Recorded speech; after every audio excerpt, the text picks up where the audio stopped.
और इस तरह मसीह की व्यवस्था को पूर्ण करो।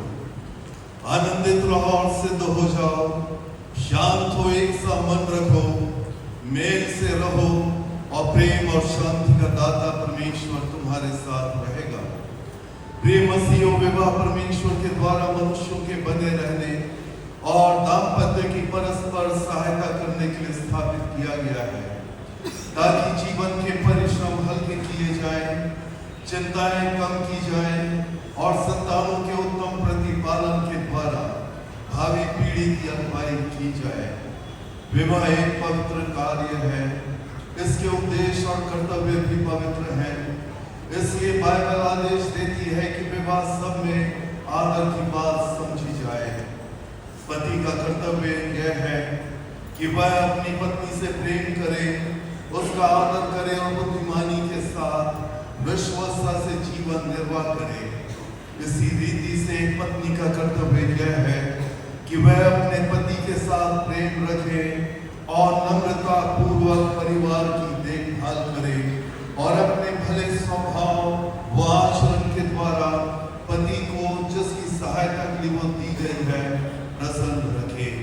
पति और पत्नी सदैव स्मरण रखें कि उन्होंने उस स्थिति में प्रवेश किया है जिसमें उनका सर्वोच्च सुख यह है कि वे दोनों विश्वास पूर्वक अपने विवाह की प्रतिज्ञाओं का पालन करें, सावधानी से अपने कर्तव्यों का निर्वाह करें और प्रेम करने में, आदर करने में, सच्ची धार्मिकता में एक दूसरे के लिए आदर्श बने।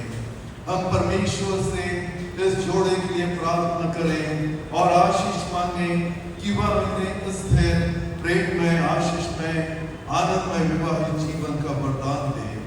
यह ऐसे परिवार की स्थापना करें जहां परमेश्वर की इच्छा और योजना पूर्ण होती हो, जहां वे समान और दूसरों के लिए आदर्श और आशीष का कारण होते हो। जब फरीसी लोग यीशु की परीक्षा करने के लिए उससे पूछने लगे, क्या प्रत्येक कारण से अपनी पत्नी को त्याग देना उचित है, तो यीशु ने उत्तर दिया, क्या तुमने नहीं पढ़ा कि सृष्टिकर्ता ने आरंभ से उन्हें नर और नारी करके बनाया और कहा, इस कारण पुरुष अपने माता पिता को छोड़कर अपनी पत्नी के साथ मिला रहेगा और वे दोनों एक तन होंगे। अब वे दो नहीं पर एक तन है। इसलिए जिसे परमेश्वर ने जोड़ा है उसे कोई मनुष्य अलग ना करे। सोफिया और माइक, प्रभु यीशु के वचनों को सदा स्मरण रखो और ये कभी ना भूलो कि तुम्हारे विवाह का बंधन अटूट है। जो भी परमेश्वर की इच्छा से तुम्हारे जीवन में आए उसे धीरज और धन्यवाद के साथ ग्रहण करो। अभी आपने विवाह के उद्देश्य को सुना है। अब हम निवेदन करते हैं कि सारे बच्चे लोग और आपके बैट्समैन लोग अपने स्थानों पर जाकर बैठ जाएं। दूल्हा दुल्हन के लिए इधर पीछे कुर्सी रखें ताकि वे उस पर बैठकर परमेश्वर के वचन को सुन सकें। आप लोग बेटा अपने स्थान पर चले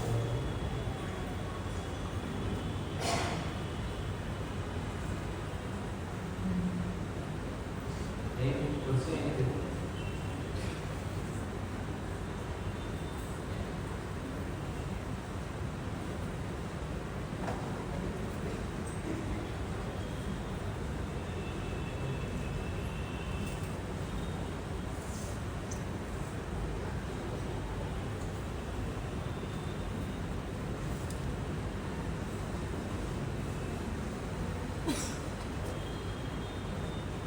आइए हम परमेश्वर के वचन में से एक भाग को पढ़ेंगे जो हमको मिलता है उत्पत्ति की किताब उसका 2 अध्याय पद 18 से 25 और इसको पढ़ने में पास्टर डेविड मार्टिन अगुवाई करेंगे और उसके बाद इफिसियों 5:22 से 33 हमारे CR के हैमिल्टन साहब पढ़ने में अगुवाई करेंगे।